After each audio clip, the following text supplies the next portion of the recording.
Tensions peaking in the Democratic Republic of Congo, with rebels of the M23 group aided by Rwanda taking control of Goma city amid intense violence.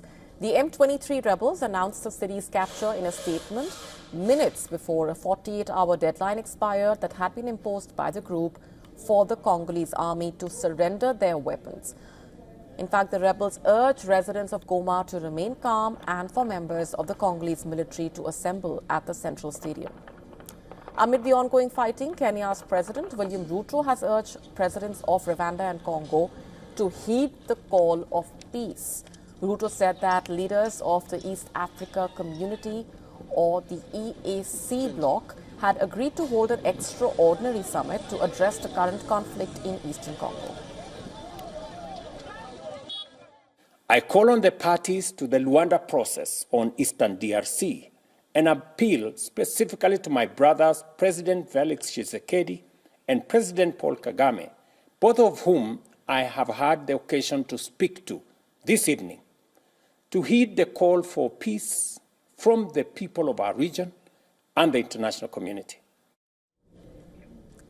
M23 refers to the March 23, 2009 accord that ended a previous Tutsi-led revolt in eastern Congo. It is the latest group of ethnic Tutsi-led insurgents to take up arms against Congolese forces. The group has accused the government of Congo of not living up to the peace deal. The M23 rebel movement, reportedly backed by Rwanda, has advanced swiftly this month in the Democratic Republic of Congo's mineral-rich but conflict-riven eastern borderlands. This has raised fears that the fighting could spill over into a regional war. However, Rwanda denies accusations by the UN and others that it backs M23. The Congolese foreign minister called the recent incidents in the country as the darkest days in Congo's history. The minister called the Security Council to take concrete measures like sanctions on Rwanda, an embargo on natural resources, and to oversee an end to the hostilities. The Democratic Republic of Congo is going through one of its darkest periods in the recent history, marked by a security crisis of alarming gravity in the eastern part of our country. For several years, the Congolese people have suffered the devastating effect of a planned and systematic aggression led by the Rwanda Defense Force, or the RDF, and their auxiliary M23.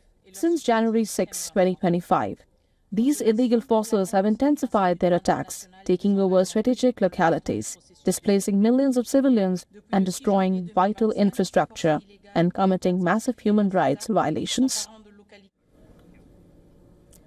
As government forces struggle to halt the advancing rebels, the United States, France and Britain pressured Rwanda over its support for the rebels. Thousands have fled the city. The UN Security Council met a day early on Sunday to discuss the fighting. Several UN peacekeepers have been killed over the last 2 days. According to the South African and UN authorities, in addition to the 3 UN peacekeepers, 2 South Africans and an Uruguayan, 7 more South African soldiers and 3 from Malawi, serving in a separate Southern African mission, were also killed this week. To stay up to speed with the latest news, download the WION app and subscribe to our YouTube channel.